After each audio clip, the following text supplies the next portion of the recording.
শুরু হবে পার্টি। আর তার আগে উপহার পেয়ে গেছি গোলাপ ফুল, পেয়ে কিন্তু চুলের খোপাতেও লাগাতে ভুলিনি। রাখলাম খাবে না। আরে আমরা খেয়ে যাও। মমিতা ম্যামের জন্মদিনের খাওয়া দাওয়া চলছে। আজকে আমাদের স্কুলে মমিতা ম্যামের বার্থডে, সেই উপলক্ষে এই যে বিরিয়ানি খাওয়া দাওয়া চলছে। চলছে বার্থডে গালের খাওয়া দাওয়া। ডিম আছে ওর ভেতরে, দেখ না পাইছি, ধরো কি খুঁজে পাওয়া যাবে, তোমারটা তুমি খাও। চলো এখন খাওয়া দাওয়া চলছে।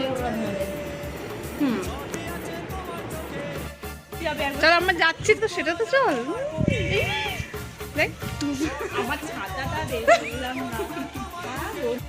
জানো তো, ফুল তো আমার খোপাতে গোজা ছিল, কিন্তু যেহেতু কোনো রকম টাইট কিছু লাগানো ছিল না, রাস্তার থেকে বাড়িতে আসতে আসতে এই দুটো ফুলই অবশিষ্ট পড়ে রয়েছে, আর দুটো পড়ে গেছে রাস্তায়।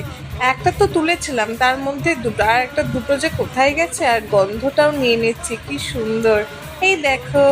তবে রহস্যটা কি বলতো, কে দিয়েছে আমাকে এই গোলাপ ফুল? এই দেখো, ইনি। দেখলে এত এত গোলাপ ফুল আমি পেলাম কোথা থেকে, আর পেয়ে তার সাথে ফটো তুলতে কিন্তু একদম ভুলিনি।